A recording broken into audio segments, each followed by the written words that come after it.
കായംകുളം കായലോര വിശ്രമ കേന്ദ്രത്തിന്റെ 6ാം വാർഷികത്തിലും പദ്ധതി പ്രദേശത്ത് ജനകീയ പ്രതികരണ വേദി റീത്തുവെച്ച് പ്രതിഷേധിച്ചു. ജനകീയ പ്രതികരണ വേദി പ്രസിഡന്റ് പാലമുറ്റത്ത് വിജയകുമാർ ഉദ്ഘാടനം ചെയ്തു.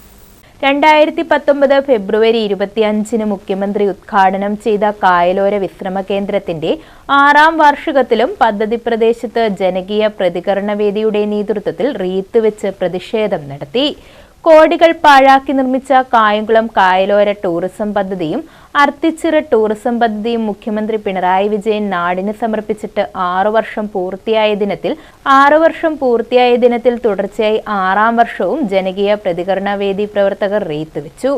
വിവിധ വകുപ്പുകളുടെ അനുവാദമില്ലാതെ കോടികൾ മുടക്കി നിർമ്മിച്ച 2 ടൂറിസം പദ്ധതികളും നാടിന് ശാപമായി മാറിയിരിക്കുകയാണെന്നും സാമൂഹ്യ വിരുദ്ധരുടെയും മയക്കുമരുന്ന് മാഫിയകളുടെയും അനാശാസ്യ പ്രവർത്തനങ്ങളുടെയും കേന്ദ്രമായി മാറിയിരിക്കുകയാണെന്നും കോടികൾ മുടക്കി അനധികൃതമായി നിർമ്മിച്ച് മുഖ്യമന്ത്രി ഉദ്ഘാടനം ചെയ്ത പദ്ധതികൾ ഇതേ വേദിയിൽ മുഖ്യമന്ത്രി തറക്കല്ലിട്ട കരിയിലക്കുളങ്ങര പോലീസ് സ്റ്റേഷന് അടിത്തറ കെട്ടാൻ പോലും ഇതുവരെ കഴിഞ്ഞിട്ടില്ലെന്നും സമരം ഉദ്ഘാടനം ചെയ്തുകൊണ്ട് പ്രസിഡന്റ് പാലമുറ്റത്ത് വിജയകുമാർ പറഞ്ഞു.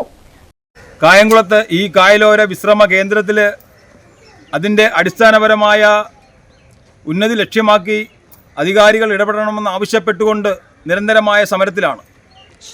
നാളെ ഞങ്ങൾ റീത്ത് വെച്ച് ഈ പരിപാടി ജനശ്രദ്ധയിൽ ആകർഷിക്കുവാൻ തുടങ്ങിയിട്ട് 6 വർഷക്കാലമായി. സെക്രട്ടറി പുളിയറ വേണുഗോപാൽ, രഞ്ജിതാലയം രവീന്ദ്രൻ, പൊന്നൻ തമ്പി, ജി വിട്ടളഭാസ്, സന്തോഷ് കുമാർ, പൂക്കുഞ്ഞ് പുരശ്ശേരിയിൽ, രാജശേഖരൻ, ജെ രാധാകൃഷ്ണൻ, ബാബു പുതിയിടം, എസ് ശരത്, അനീഷ് ഗോപിനാഥ്, മഹേഷ് കുമാർ, അനിൽകുമാർ തുടങ്ങിയവർ പങ്കെടുത്തു. News bureau, Kayamkulam.